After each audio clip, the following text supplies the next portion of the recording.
প্রত্যাশিত ছিল, আর সেটাই হলো। বাংলায় 7 দফায় নির্বাচন হতে চলেছে।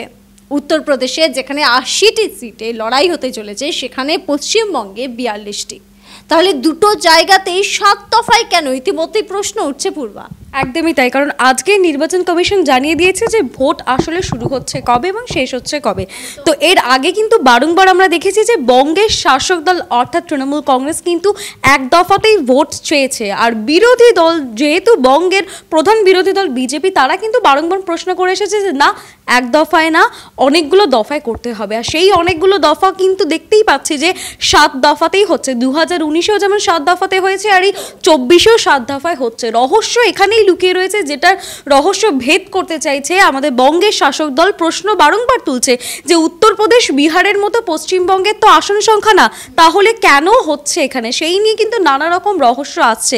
এদিকে আবার সব থেকে বেশি বাহিনী পশ্চিমবঙ্গে দেওয়া হয়েছে 920 কোম্পানি, সেদিক থেকেও কিন্তু নজিরবিহীন ঘটনা। একদম নজিরবিহীন। এবং যেটা বলা হচ্ছে যে আজকে যখনই প্রেস কনফারেন্স করে ইলেকশন কমিশনারের পক্ষ থেকে জানানো হয়, তখন বলা হয়েছে যে যথেষ্ট যে কেন্দ্রীয় বাহিনীদের খাটনি পড়ে, তারা কিন্তু স্ট্রেস থাকে না এই সময়, কারণ একটা জায়গায় এই হচ্ছে সমতলে ভোট, কালকে হচ্ছে পাহাড়ে ভোট, এবং তাদের যাতায়াত সব কিছু যে প্রসেসটা যেভাবে হয় সেটার মধ্যে কিন্তু একটা কঠিন পরিশ্রম থাকে। আর সেই বিষয়গুলোকে মাথায় রেখে ভিউয়ার্স 7 দফায় ভোট হচ্ছে এবারে। আর সেই বিষয়টা নিয়েই রীতিমতো কিন্তু প্রশ্ন তুলছে বঙ্গবাসীর একটি অংশ। তার কারণ হচ্ছে যে যেভাবে একটি অংশ প্রশ্ন তুলছে যে 7 দফায় নির্বাচন পশ্চিমবঙ্গে প্রত্যেকবার কেন হচ্ছে, কারণ যেটা এক্ষুনি পূর্বা বললো যে আগের বারও সেই একই জিনিস দেখা গিয়েছিল এবং আজও কিন্তু সে একই ঘটনার পুনরাবৃত্তি।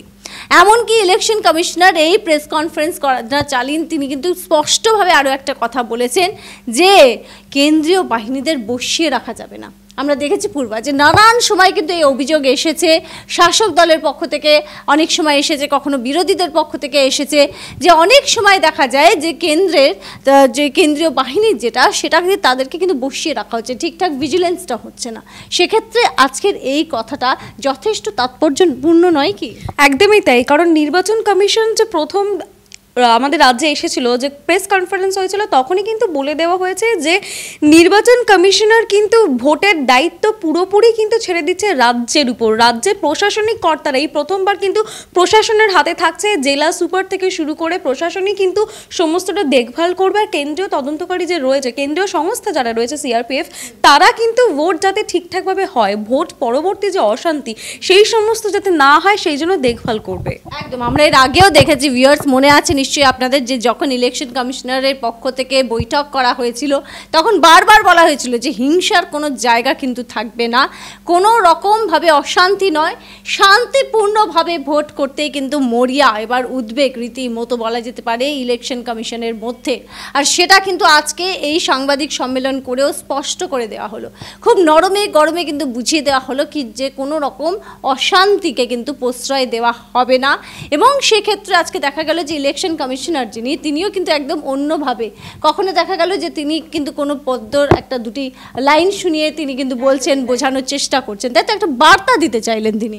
একদমই খোশ মেজাজে ছিলেন, অনেকক্ষণ ধরেই চলে। সেখানে 7টা দফায় ভোট হবে, কোন জেলায় কোন জায়গাতে কিভাবে হবে সমস্তটাই স্পষ্ট একদম বুঝিয়ে দিয়েছে। যেহেতু 4ই জুন আবার ফল প্রকাশ হবে, সেই দিন তো একটা মহড়া সকলের থাকবেই যে কি হবে না হবে, কোন দল এগিয়ে থাকবে। কিন্তু এই যে 19 এপ্রিল থেকে ভোট শুরু হচ্ছে, এবার সেই ভোট কতটা নির্বিঘ্নে শান্তিভাবে হয় সেদিকে যেমন প্রতিটি প্রশাসনের কাছেও চ্যালেঞ্জ রয়েছে, রাজ্য জুড়ে নির্বাচন কমিশনের কাছেও কিন্তু রয়েছে চ্যালেঞ্জ। কারণ কিছু হলেই বিরোধী দল হোক বা যে কোনো জায়গারই শাসক দল কিন্তু প্রশ্ন কেউ কাউকে করতে ছাড়বে না বা আঙুল তুলতে ছাড়বে না একবারে। আর 4 জুন সেটা হচ্ছে ফল প্রকাশ, অর্থাৎ প্রার্থীদের ভাগ্য যে নির্ধারণ সেটা কিন্তু এই 4 জুনেই হবে।